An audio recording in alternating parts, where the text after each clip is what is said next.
하나님은 꿈을 가지고 계신 분이에요.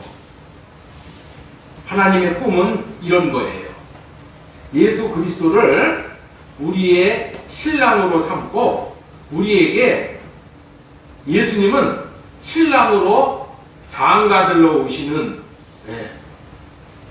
그래서 우리는 신부, 예수 그리스도는 신랑이 되어 이 땅에서부터 영원히 한 몸 되어서 사랑으로 하나 되어 살다가 사랑의 아들의 나라로 옮겨서 그곳에서 영물들을 다스리며 왕노릇하는 거예요.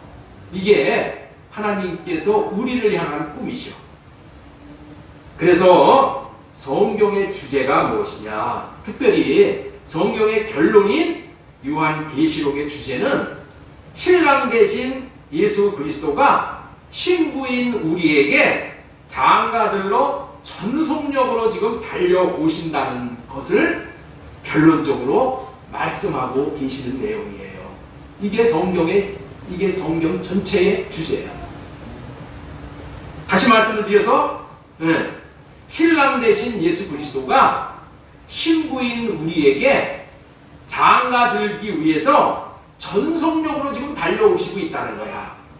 이게 성경의 주제예요. 이게 하나님의 꿈이야. 그런 의미에서 어제 설교한 말씀에 의하면 왜 하나님이 우리를 죄를 없이 하시고 사랑하는 사람으로 세우려고 큰 빛을 비춰주시냐 하는 것이죠. 자기 아들, 즉 예수 그리스도의 신부로 우리를 삼으실 텐데, 신부된 우리가 하나님을 사랑하지 못하는 사람이면, 신랑을 사랑하지 못하는 사람이라면은 그 신부, 우리를 신부로 삼아 아들 예수 그리스도의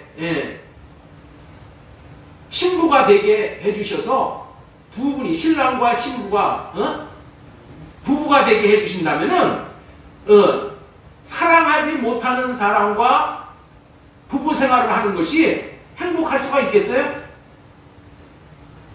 만약 그런 신부를 선택해서 예수님과 우리를 결혼을 시킨다면은 아들 예수님에게 하나님이 원망 받으실 일을 하는 거죠. 이해가 되시죠? 예? 이해가 안 되셔요? 예. 그리고 아들이 세우시는 나라가 사랑의 나라인 천국이 될 수 없는 것이라는 결론에 이르게 되는 거예요. 우리가 사랑하지 못하면은, 사랑하지 못하는 자를 천국에 들이면은 천국이 어떤 나라가 돼요? 사랑하지 않는 자들의 나라가 되는 거야. 그러면은 하나님의 꿈이 이루어지지 않고 하나님은 실패하시는 하나님이 되는 거예요. 그렇기 때문에 우리를 흠과 티가 없는 순결한 신부로, 그리고 신랑을 사랑하는 그런 신부로 변화시키려고, 그래서 자격이 있는 신부로 그렇게 세우시기 위해서 예수님께서 큰 빛으로 오셔서 우리의 죄를 깨닫게 하시고, 죄가 가장 큰 죄라고 그랬죠? 예수님을, 하나님을 사랑하지 않는 죄. 그래서 그 죄를 깨닫게 해주시고 그 깨달은 그 마음으로 회개를 하게 하는 거예요. 회개. 그렇죠? 회개를 하게 하셔가지고 예수님의 얼굴에 있는 그 빛을, 하나님의 마음을 아는 그 빛을 우리에게 비춰주면은, 하나님의 마음이 뭐예요? 사랑이잖아요. 그 사랑의 마음을 깨달아 알을 때 우리에게 사랑이 부어져서 우리가 하나님을 사랑하고 신랑을 사랑하고 신랑 예수님을 사랑하고, 그래서 사랑으로 하나가 되게 해주신다는 거예요. 예.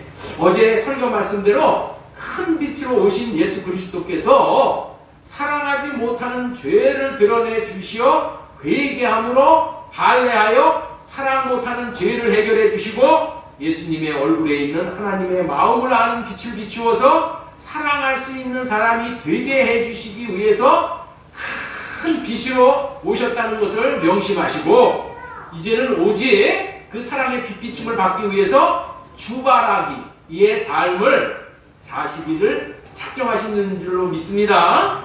예, 오늘은 제목이 아주 재밌는 제목이에요. 마귀 남편에서 벗어나서 예수 신랑과 신혼을 누리는 세계가 됩시다. 이런 제목이야. 우리 한번 이거를 따라서 한번 하도록 하겠습니다. 마귀 남편 벗어나 예수 신랑과 신혼을 누리는 새해 됩시다. 이런 제목으로 말씀을 대언하려고 해요. 오늘 본문에 보면은 결혼, 이혼, 재혼에 대한 이야기가 나와요. 이것은 인간적인, 육신적인 결혼, 이혼, 재혼을 이야기하는 것만으로 이해를 하면은 안 되는 말씀이에요. 이 말씀들은 궁극적으로는 예수 그리스도와 우리가 결혼을 하는 신비한 영적인 결합에 대한 이야기를 하고 있는 거예요. 여러분들 오늘 전해드리는 말씀은 어제 말씀을 전한 것처럼 하나님을 사랑하지 못하는 것이 죄 중에 가장 큰 죄이기 때문에 예수님의 얼굴에 있는 하나님의 마음을 아는 빛을 비춰주시어 우리로 말미암아 하나님과 그의 아들 예수 그리스도를 사랑할 수 있게 하시는가에 대한 말씀을 더 깊이 이해할 수 있게 되어지는 말씀이에요. 그러므로 성령을 구해서 성령으로 말미암아 오늘 말씀을 경청하시기를 바랍니다. 예, 크리스찬들이 제일 오해하고 있는 내용 중에 하나가 이 창세기 2장 24절 말씀이에요. 우리 한번 이거 같이 한번 읽어보도록 하겠습니다. 시작. 이러므로 남자가 부모를 떠나 그의 아내와 합하여 둘이 한 몸을 이루리라. 이 말씀은 많은 사람들이 인간들의 결혼에 대한 이야기로 이해를 하는 말씀이고 또 특별히 결혼 주례사로 많이 이용되는 말씀이지요. 그러나 이 이야기는 영적인 이야기야. 인간의 결혼 이야기 그거 얘기하는 게 아니야. 사실은 이제 그런 것도 한 면은 이제 뭐 의미가 있지요. 그런데 이것을 영적으로 봐야 되는 거예요. 그런 증거가 이 말씀을 그냥 덮어놓고 그냥 읽으면은 그렇게 이해를 할 수 있어. 그러나 성령으로 말미암아 하나님이 우리에게 주신 마음을 이렇게 마음으로 마음문을 열고 보면은 이 얘기가 그런 얘기가 아니라는 것을 우리는 자명해지게 되는 거예요. 아담과 하와는 육신의 부모가 없었잖아요. 그런데 부모를 떠나 둘이 한 몸을 이룬다고 하고 계셔요. 이 창세기에 나오는 말씀을 지금 에베소에서 그대로 인용해서 말씀을 하는 거죠. 이 말의 의미를 정확히 표현한 말씀이 에베소서 2장 31절, 32절 이 말씀이에요. 자, 우리 한번 읽어보도록 하겠습니다. 제가 읽을 테니까 잘 보세요. 그러므로 사람이 부모를 떠나 그의 아내와 합하여 그 둘이 한 육체가 될지니 이 비밀이 크도다.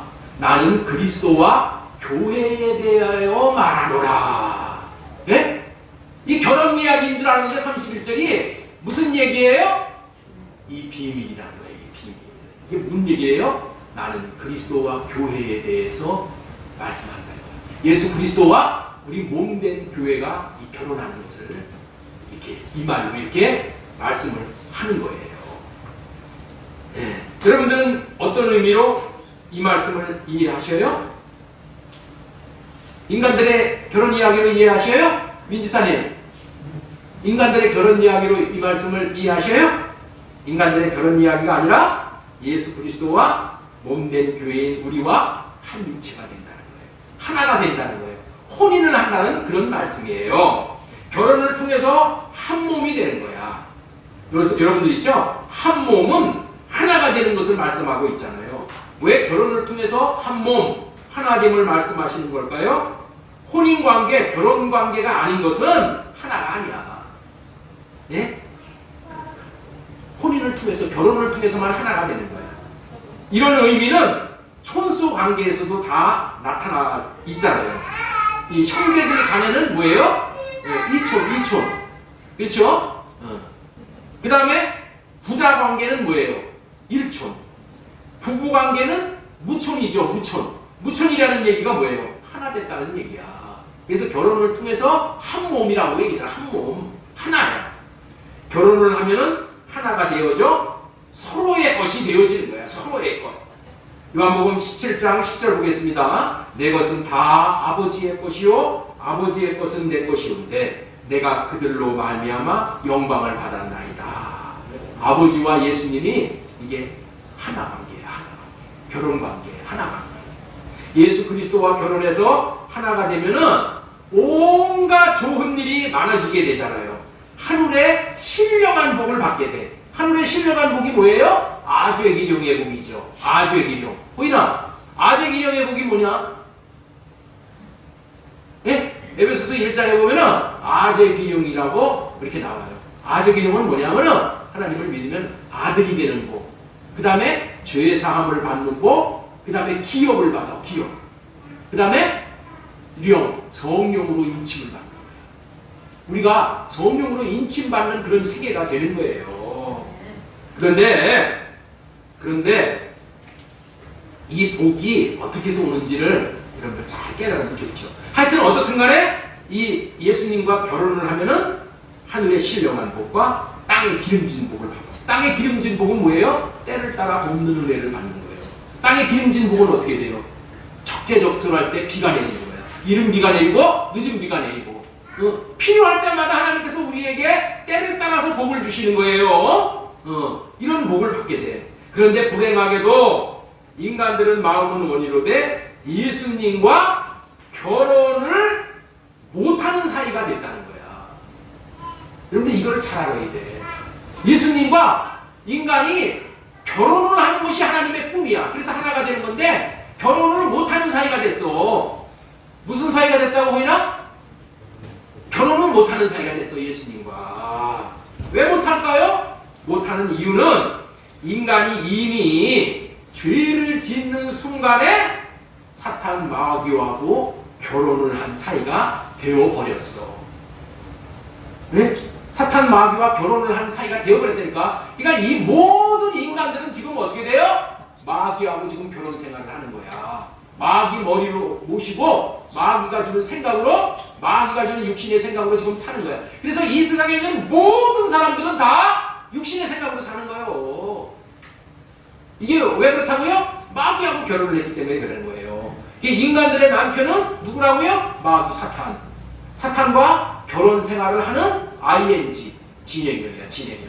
그래서 인간들의 주인으로 머리가 되어지는 사탄이 정말 교묘한 생각들을 다 이렇게 주는 거야. 근데 그걸 모르고 지금 육신의 생각에 노예가 되어져서 지금 살고 있는 거예요. 사탄이 주는 육신의 생각으로 살면은 절대로 하나님의 나라를 누리지 못하고 사탄이 주는 사탄의 나라를 누리는 거예요. 사탄의 나라는 뭐예요? 거짓과 불안과 두려움으로 살다가 나중에는 어떻게 돼요? 두려운 심판을 당하게 된다는 거예요. 왜 그렇다고요? 사탄과 결혼했기 때문에. 민지선님, 왜 그렇다고요?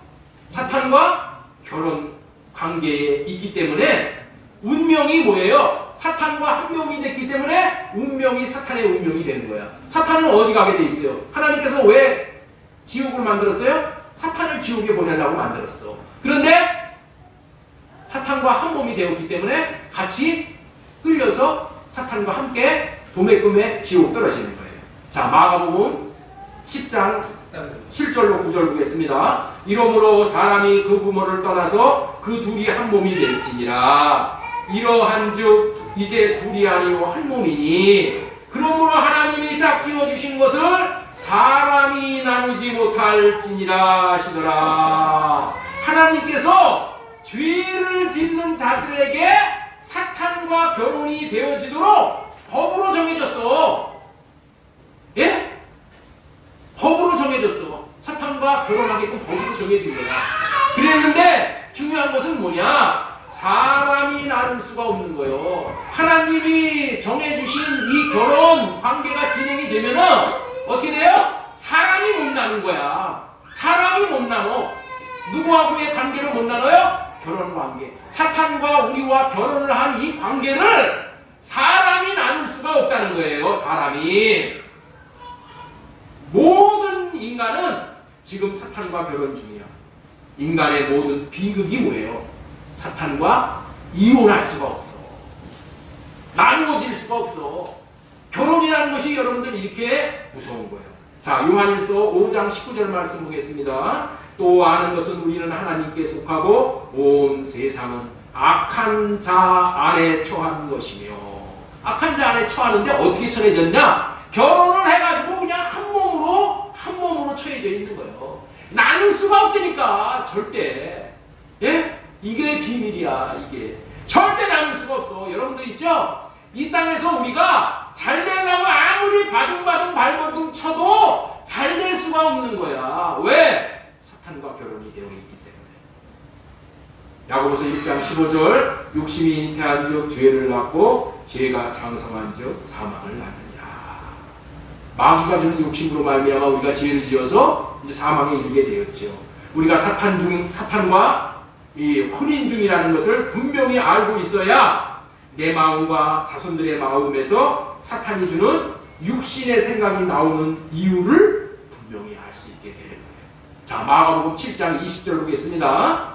또 이르시되 사람에게서 나오는 그것이 사람을 더럽게 하느니라. 속에서 그 사람의 마음에서 나오는 것은 악한 생각 하면서 12가지 악한 생각이 나오잖아요. 음도살, 간탐악, 소금질, 비교. 그렇죠? 음란, 도둑질, 살인, 간음, 탐욕, 악독, 속임, 음탕, 질투, 비방, 교만, 우매함.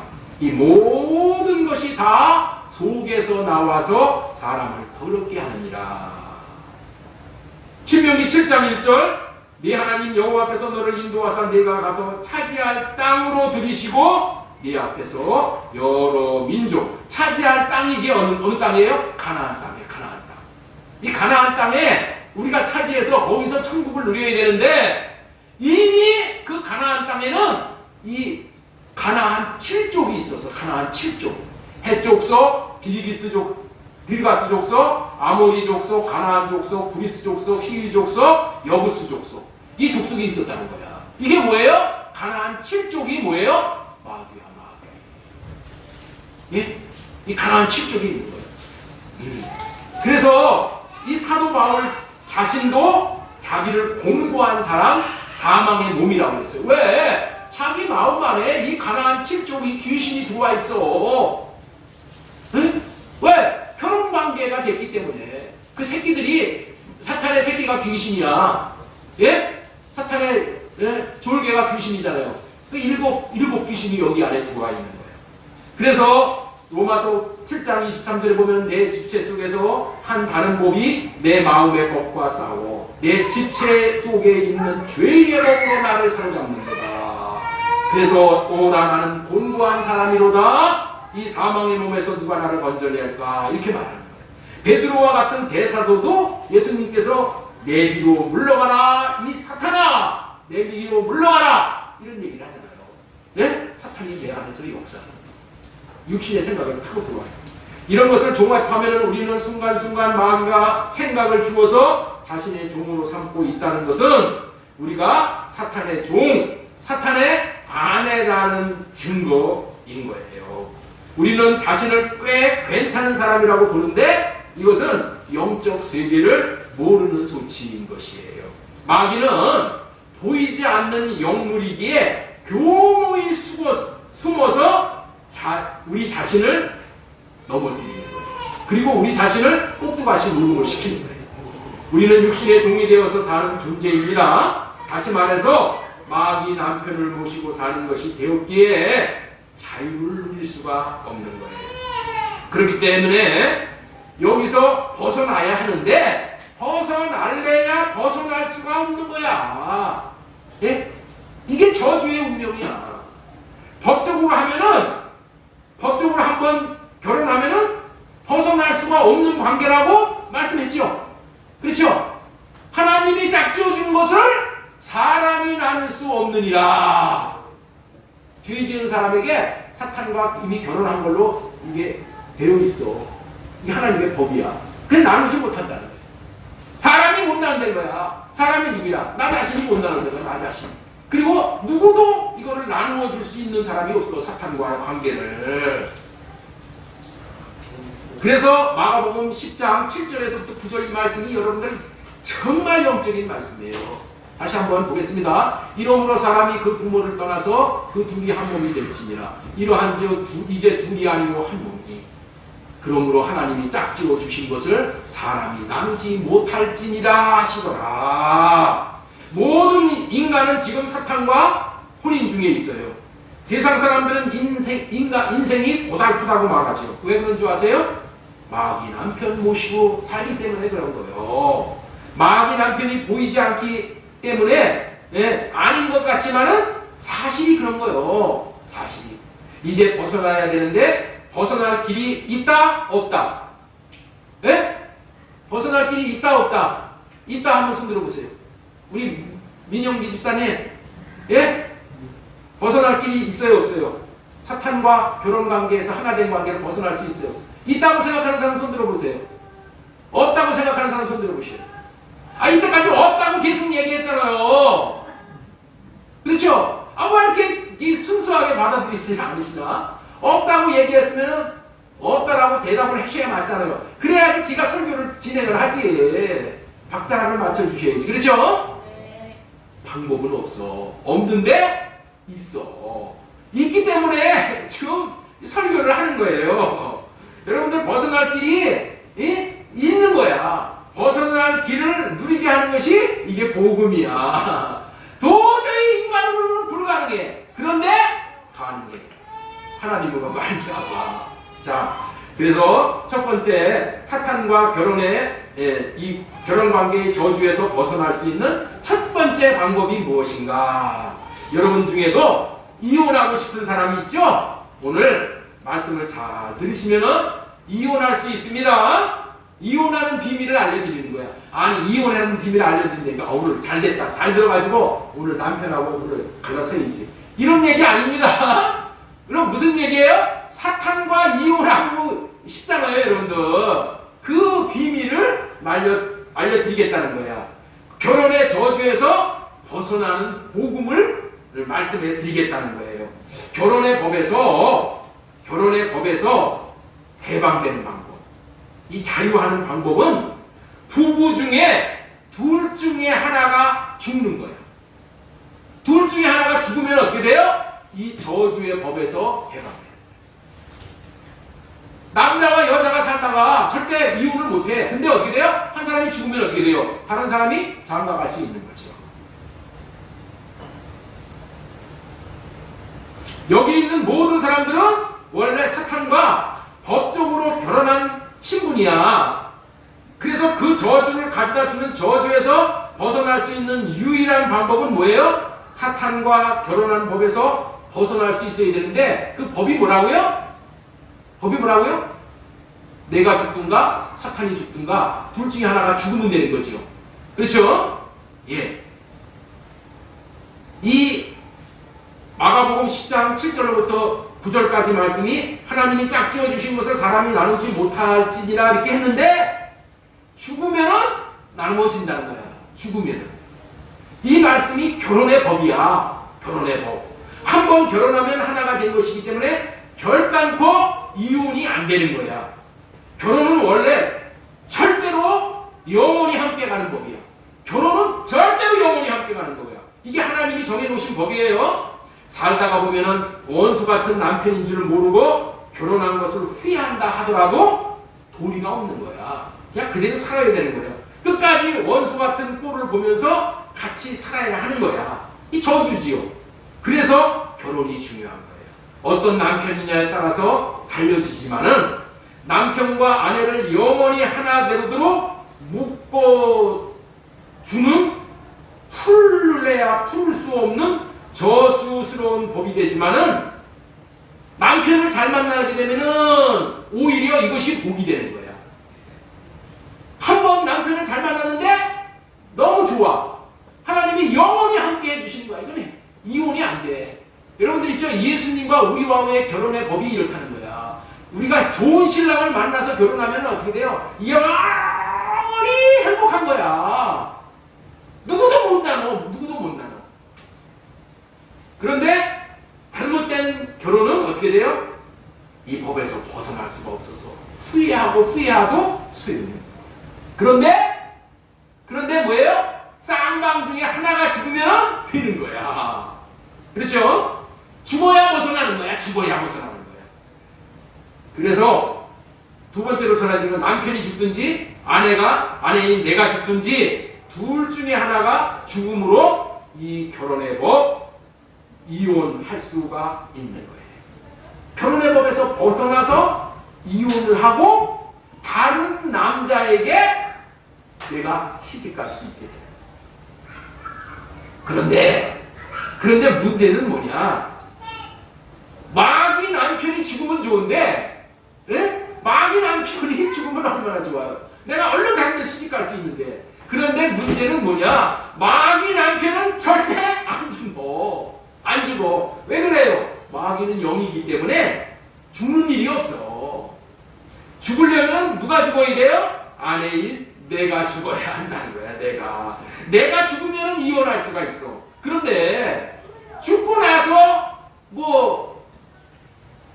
이혼이 되면 무슨 소용이 있어요? 죽고 나서 이혼이 되면 무슨 소용이 있어? 그렇죠? 죽으면 아무 소용이 없잖아요. 살아있을 때 이혼을 해야 되는데, 아니 사탄이 안 죽으니까 그 지긋지긋하는 원수 남편이 안 죽어. 꼴보기 싫어 죽겠는데. 그러니까는 이게 딜레마란 말이에요. 고민 중에 고민이지요. 사탄이 죽거나 사탄의 아내인 자신이 죽는 방법이 사탄에게서 벗어날 수 있는 유일한 방법이야. 유일한 방법. 자, 그렇다면은 여러분들 이혼할 수가 없겠네요. 이혼할 수가 없어요? 이혼할 수가 있어. 그래서 지금 이 말씀을 전해드리는 거예요. 이게 복음이야. 이 최고의 복음이에요. 마귀 남편에게 이혼을 당하면 되는 거야. 마귀 남편에게 이혼을 당하면 새 신랑에게 시집갈 수 있는 방법이 열리는 거예요. 자, 우리 신명기 24장 1절로부터 우리 1절 읽겠습니다. 1절 시작. 남녀가 시작.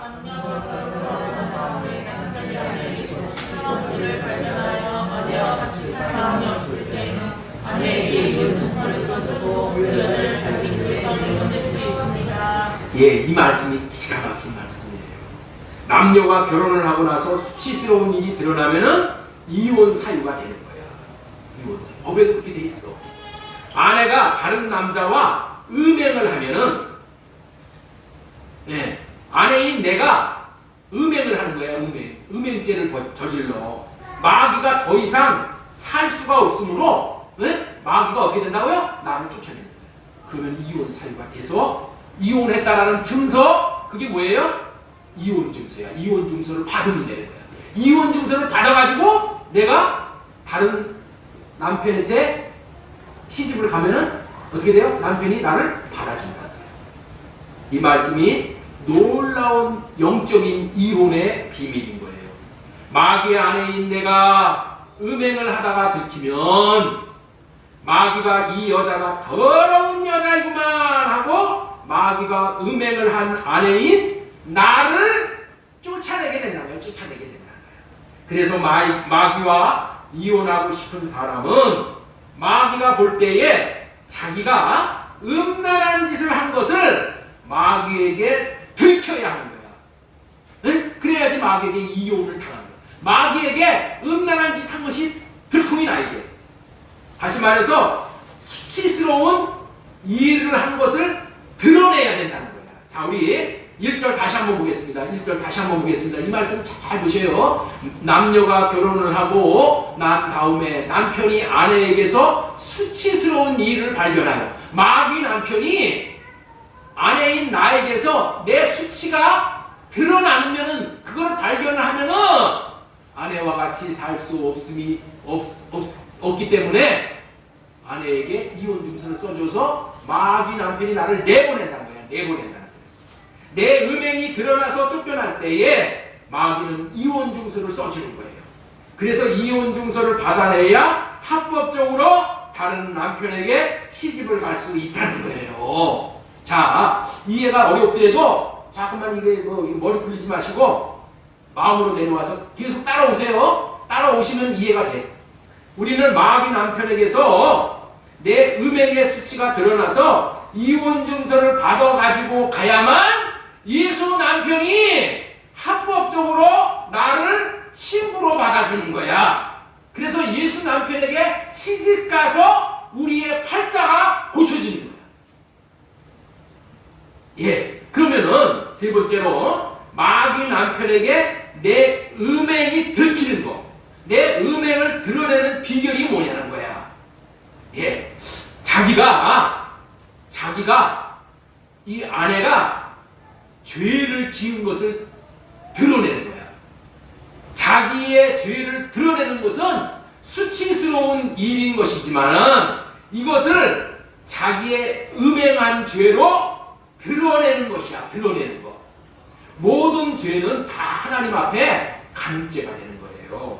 음행죄가 되는 거예요. 왜? 하나님을 사랑하지 않고 다 자기를 사랑하는 것이 되거든. 그래서 이 죄를 짓는 거야.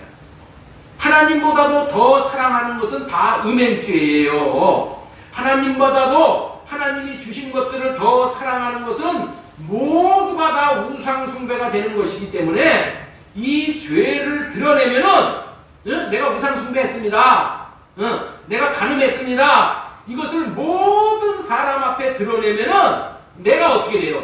수치스러운 짓을 한 여자가 되잖아요. 그러니까 내 수치스러운 것을, 내가 음행을 저지른 것을 꽁꽁 숨겨놓으면 안 돼. 내가 음행을 저지른 거, 내가 죄를 저지른 거, 내가 우상숭배한 것을 어떻게 되냐? 만찬에다가 이게 드러내는 거야. 이게 드러내는 거야. 드러내는 거야. 이렇게 자신의 죄를 드러내면은 마귀는 어떻게 생각하냐면은 이 여자 더러운 여자구만. 네? 사실은 더러운 여자가 아니야. 마귀가 먹기에 합당한 여자가 아니라는 거야. 네? 마귀가 갖고 놀기에. 죄를 드러내는 것이, 수치가 드러내는 것이 그렇다는 거예요. 그래서 마귀는 더 이상 자신의 아내로 합당하지 않게 여겨서 이혼을 시켜버린다는 거야. 내쫓아 버린다는 거야. 그러면서 내쫓을 때 합법적으로 이혼 증서까지 주어서 이 여자를 내보낸다는 거예요. 사실 마귀는 아내가 음행죄를 지은 여자만 붙들고 사는 거야. 원래는 붙들고 사는 건데 이 죄가 드러나니까 자기 자신이 망신당하게 됐잖아. 다른 사람들한테, 모두한테.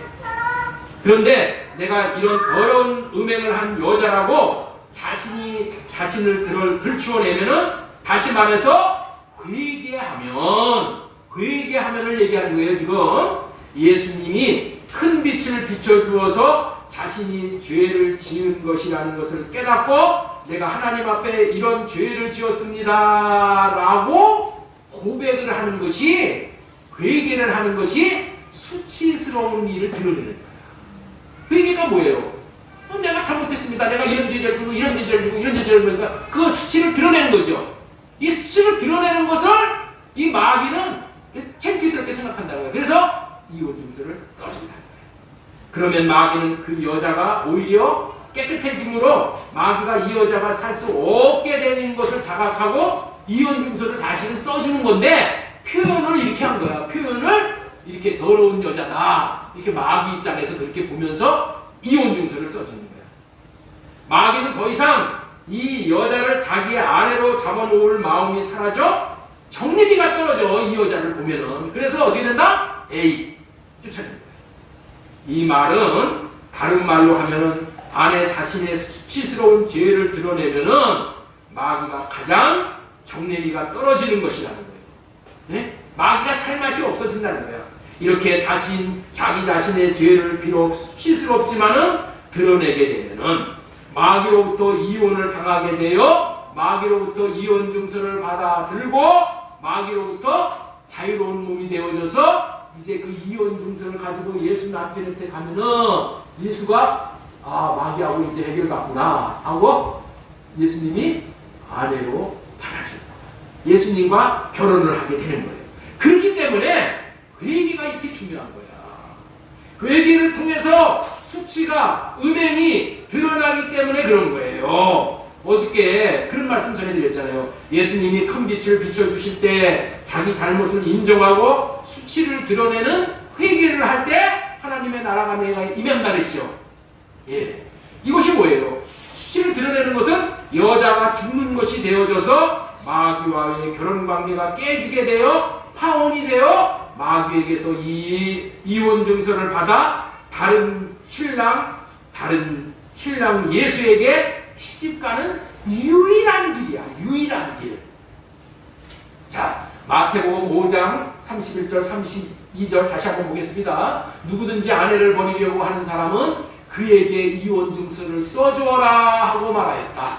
그러나 나는 너희에게 말한다. 음행을 한 경우를 제외하고 아내를 버리는 사람은 그 여자를 간음하게 하는 것이요 또 버림받은 여자와 결혼하는 사람은 누구든지 간음을 하는 것이다. 하나님의 세계 곧 영적인 세계에서의 법은 이렇게 엄격한 거예요. 이 법은 하나님도 마귀도 사람도 천하 만물도 그대로 지켜지는 거야. 그대로 지켜지는 거야. 이 방법 외에는 마귀를 쫓아내고 죄로부터 자유로워질 수 있는 방법이 없다는 거예요. 이 방법밖에 없다는 거예요. 자기가 범한 죄는 자기 입으로 쏟아내어서 실토해서 나는 이토록 더러운 죄인입니다 라고 회개하면은, 다시 말해서 자기의 수치를 드러내면은, 다시 말해서 음행죄를 드러내는 회개하고 할례를 받으면은 마귀 남편은 회개한 나를 제일 더러운 여자로 여기고 에이 이제 못 살겠다 하고 쫓아내면서 합법적으로 이혼 증서까지 써준다는 거야. 이것이 마귀의 입장에서는 이혼을 해주는 것이고 하나님의 입장에서는 할례를 행해 주시는 것이 되어지는 거예요. 마귀와의 지긋지긋한 결혼 생활의 저주에서 벗어날 수 있는 길이 되어지는 거예요. 이 말을 다른 말로 우리는 예수님의 피로 씻김받아 마귀에서 떠난다고 말하는 거야. 이 이혼 증서를 받은 것이 예수님의 피로 씻김을 받았다 이렇게 말하는 거야. 자신의 수치를 하나님 앞에서 사람들 앞에서 짚고 하는, 다시 말해서 까발리는 회개가 그렇게 좋은 것이라는 거예요. 회개한다는 것은 자신의 음행한 죄, 다시 말해서 수치스러운 죄를 만천하에 드러내는 것이잖아요. 여러분들은 회개하는 것이 창피스러워서 회개를 못하잖아요. 저도 그렇고. 회개한다는 것은 다른 사람이 들으면 어떻게 할까, 너무 망신스러운 일이네 하고 아이 나는 이것만은 내가 밝히지 못해 이래잖아요. 이런 생각을 하잖아요. 그래서 회개는 자기 자신이 망그러지는 거야.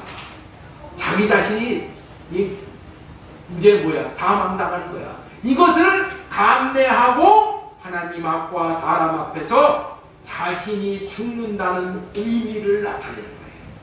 그래서 둘 중에 하나가 죽으면 결혼의 법, 이혼할 수 없는 법, 하나님이 짝지어 주신 것을 사람이 나눌 수 없느니라 라는 이 법이 유력을 잃게 되는 거예요. 두 사람 중에 사탄을 남편으로 모시고 결혼 생활을 하는 신부인 나와의 결혼의 법에서 자유로워서 합법적으로 예수 남편에게 시집을 갈 수 있는 길이라는 거예요. 그런 의미가, 내가 수치를 당하고 죽는 회개를 하면 마귀가 이혼 증서를 써주어서 우리가 예수 남편에게 시집갈 수 있어서 예수님과 하나 되어 영생을 얻게 되는 거예요. 시집가는 것은 하나 되는 것이고 예수님을 아는 것이기 때문에 예수 생명을 얻는 것이라고 이렇게 말하는 거예요. 요한복음 17장 3절 보겠습니다. 영생은 유일하신 참 하나님과 그가 보내신 자 예수 그리스도를 아는 것이니라 이렇게 되어 있잖아요. 결혼하는 것을 아는 것이다 이렇게 얘기해요. 결혼 생활. 이 아다의 의미가 알다 그런 의미인데 이거는 결혼해서 아는 사이야. 영생은 유일하신 참 하나님과 그가 보내신 자 예수 그리스도를 아는 것이라고 하는 말씀이 이루어져 신부인 내가 신랑 예수님으로 말미암아 생명을 얻게 되어지는 거예요. 신부는 정결해야 되는 거예요. 신부의 생명은 순결이잖아요. 우리 중에 순결한 사람은 아무도 없어.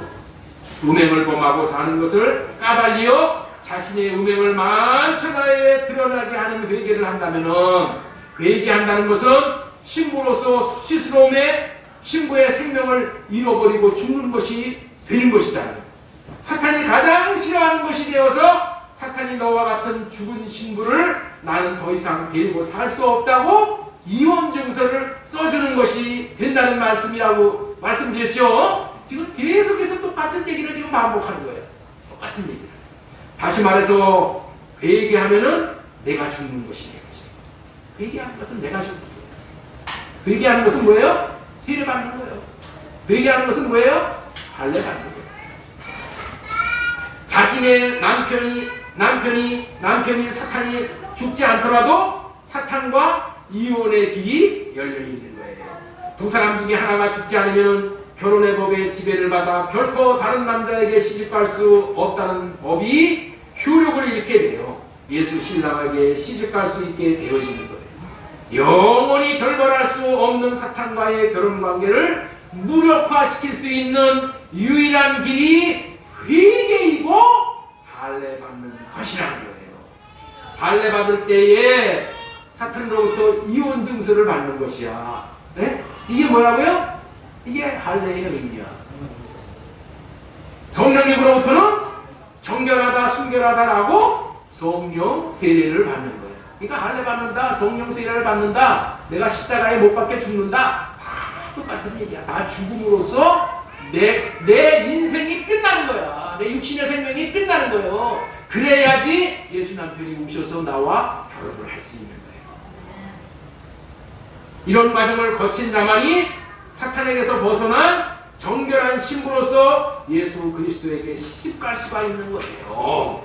여러분들, 우리나라가 여러분들 온 세계에서 대부흥이라고 여기는 1907년 이 대부흥, 평양 대부흥을 여러분들 있죠? 우리는 꼽고 있는 거예요.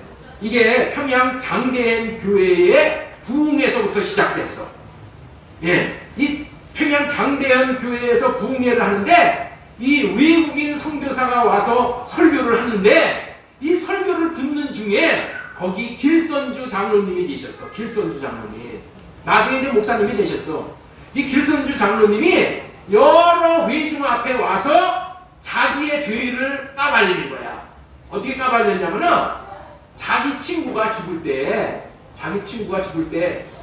자기 자식들이 어리니까 야, 이 돈을, 이 재산을 내가 너한테 맡길 테니까, 길선주 장로한테 맡길 테니까 네가 잘 보관했다가 우리 아이들이 크면은 그거를 아이들한테 돌려다오, 이렇게 얘기를 했어. 그랬는데 이 길선주 장로가 어떻게 됐냐면은 나중에 아이들한테 돌려줬는데 그 중에 재산 중에 일부를 자기 주머니에다가 집어넣은 거야. 네? 자기 주머니에다 집어넣고 나머지만을 자기 친구 먼저 죽은 그 친구의 아들에게 주어버린 거야. 그런데 선교사의 이 부흥에 참석한 그 메시지를 듣고 마음의 양심에 찔림이 와가지고 이것을 뭐했다? 많은 사람들 앞에서 자기가 그 얘기를 하는 거예요. 내가 이런 놈입니다.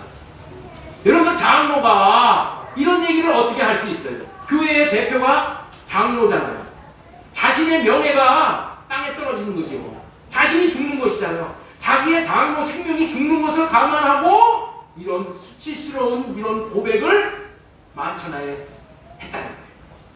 이것이 사탄에게 묶여있던 자신의 영혼육이 이혼 증서를 받게 되어지는 거야. 그래서 예수 남편에게 시집가게 되었다, 이 말씀이에요.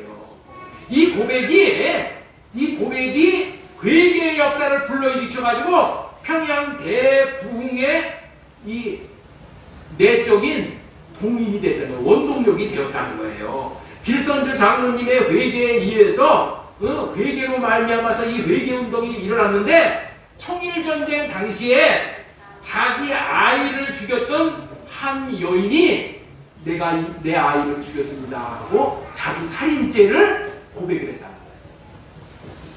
이때부터 괴중들의 죄의 고백이 계속된 거야. 계속 수많은 이들이 비밀로 은밀히 숨겨져 지어졌던 죄들을 하나하나씩 다 고백하기 시작한 거예요. 이 회개의 기도가 마치 바다에 있는 성난 파도 소리와 같았다는 거예요. 그런데 거기에 모인 이 김양선이라는 사람이 이렇게 이 장면을 기록을 했다는 거예요. 인간이 범할 가능성이 있는 모든 죄는 거의 다 그 부흥 집회에서 고백이 됐다는 거예요.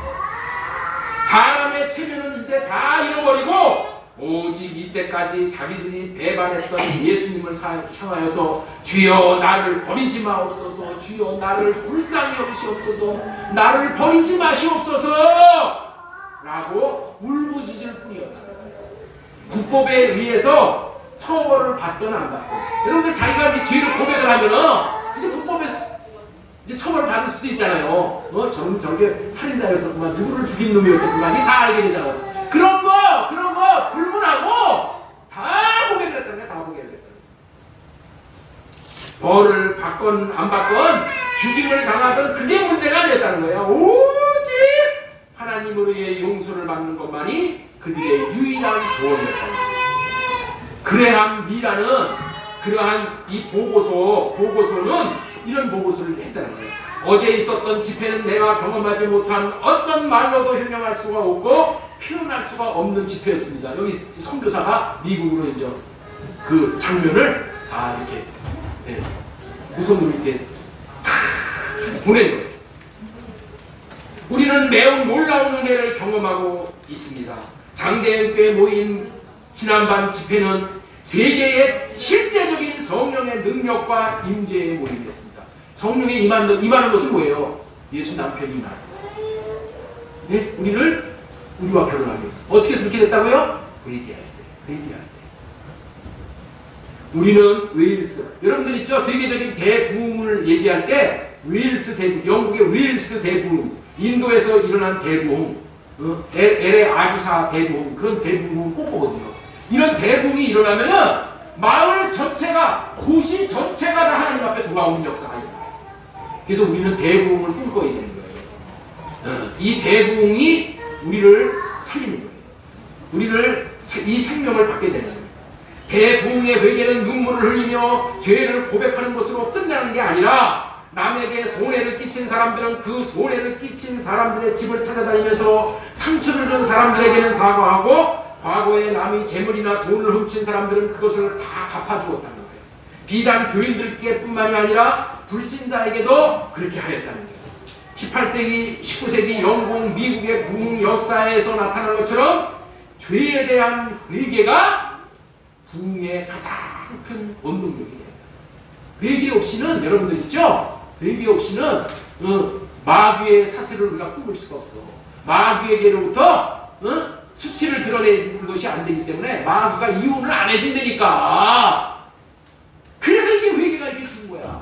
회개를 하면은 마귀가 이제 너하고 더 이상 못 살겠다고 이혼증서 써 그냥 줘버린다니까. 쫓아낸다니까. 그래서 우리가 이 말을 다른 말로 말하면 뭐야? 마귀로부터 자유함을 얻게 된다. 마귀로부터 해방된다.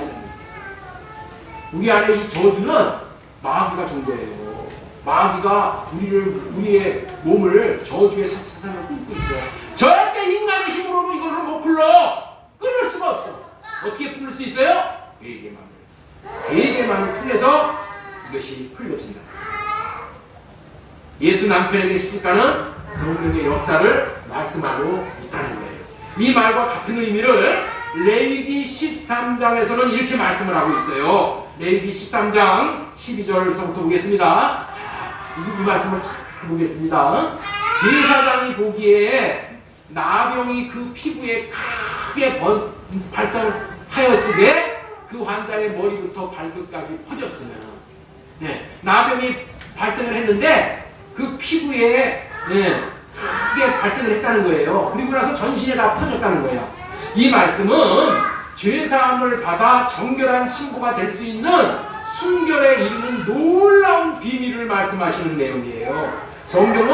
성경에서 나병은 죄로 인한 병을 상징하잖아요. 왜냐하면 죄로 인한 진행 상황이나 결과나 나병으로 인한 진행 상황이나 결과가 똑같은 거예요.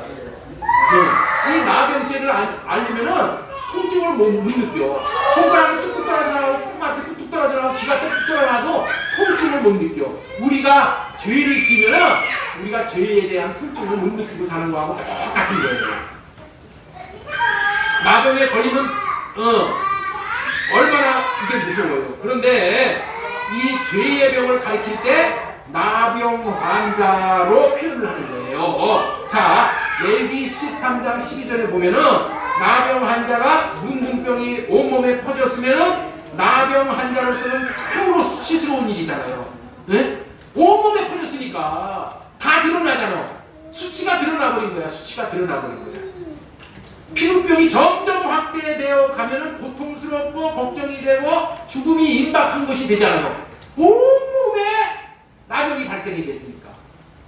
사람들에게는 수치고 나는 죽음이 임박한 거야. 죽음이야, 죽음. 그런데 이해가 안 되는 말씀을 여기서 하고 있다는 거예요. 이해가 안 되는 말씀. 자신의 수치가 온몸에 퍼져 완전히 드러나면은 어떻게 된다고요? 어떻게 된다고요? 그 환자를 정하다 할지니 오히려 정결해졌다 그렇게 얘기합니다. 그가 이 제사장이 나병 환자를 이렇게 봤을 때 그 피부에 크게 발생하였을 때 환자의 머리끝부터 발등까지 다 온몸이 다 나병으로 번져버린 거야. 그러면은 이거 죽었다 이렇게 된 거잖아, 그죠? 끝났다 이러잖아요. 그런데 하나님은 뭐라고 그랬다가 정하다. 제사장이 그를 진찰할 것이요 나병이 과연 전신에 퍼졌으면 그 환자는 정하다 할지니 다 희어진 자인즉 정하거니와 이렇게 말한다.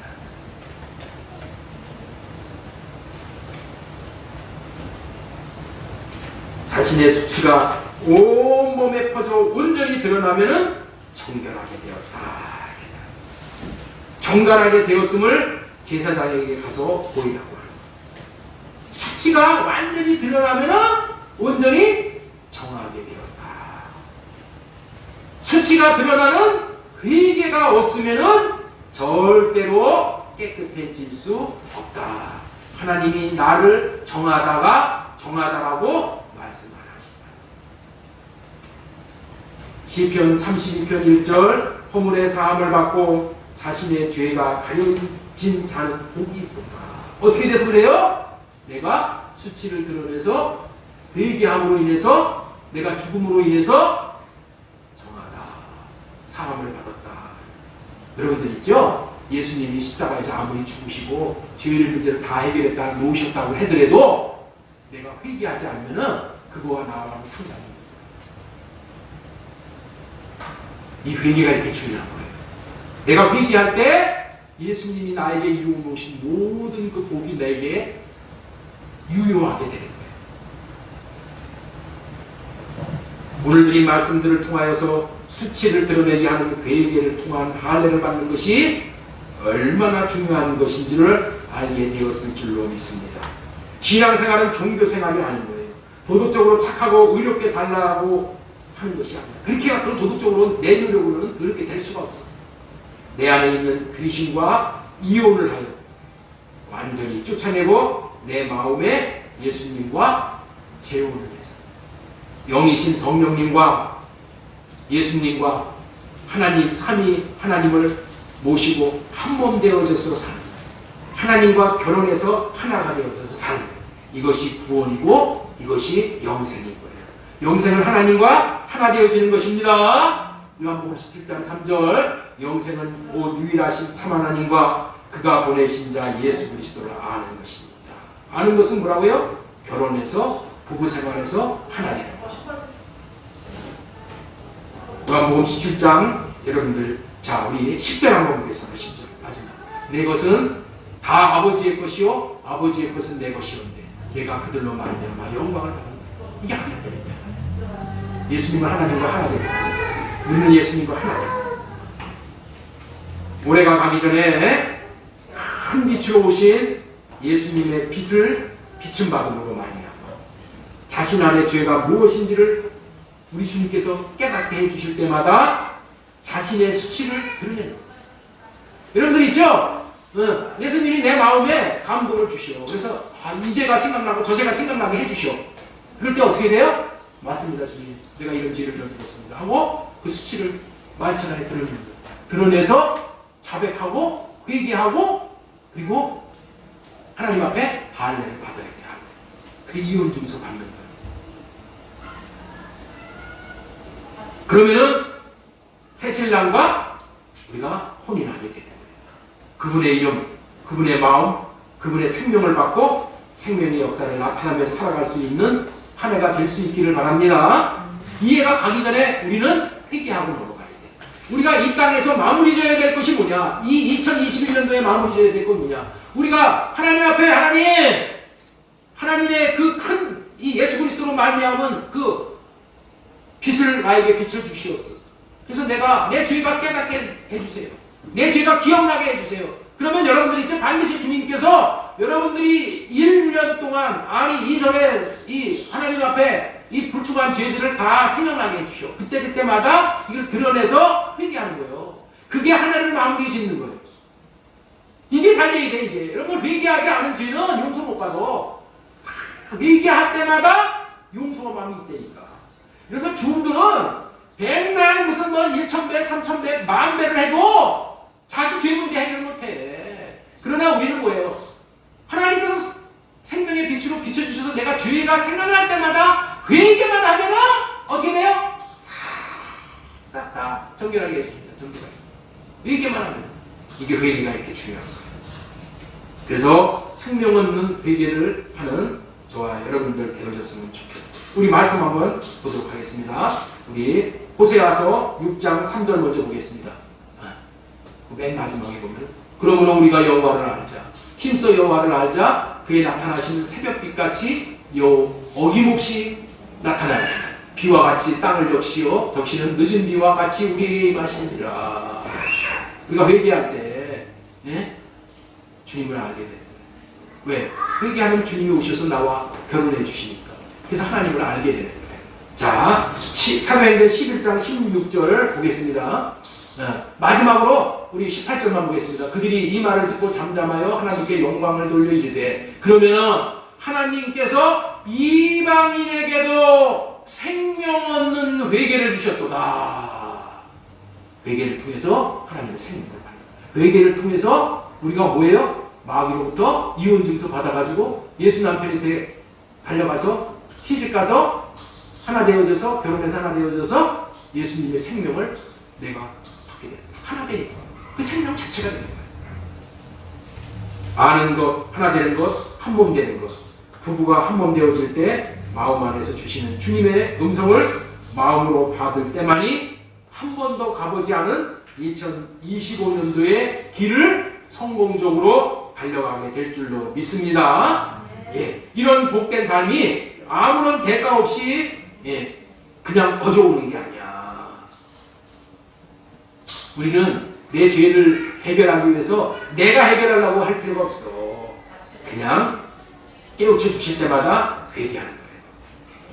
육신의 몸으로 나타나신 하나님이신 예수 그리스도의 얼굴에 있는 하나님의 마음을 아는 빛을 비침받고 생명 얻는 회개를 통하여 사랑할 수 있는 사람이 되어져 생명을 받아 예수 그리스도의 신부로서의 사명을 잘 감당했으면 좋겠어요. 그래서 주님을 아는 마음, 이 마음, 사랑의 마음을 나타내면서 삶으로 인해서 우리가 생명의 역사를 이루는 거예요. 킹덤 빌더로서 우리의 사명을 잘 감당하게 되어질 줄로 믿습니다. 이런 축복이 저와 우리 모든 지체들에게 임하는 그런 한 해가 되어지기를 주 예수님의 이름으로 소망을 드리고 축복합니다. 우리 기도하겠습니다.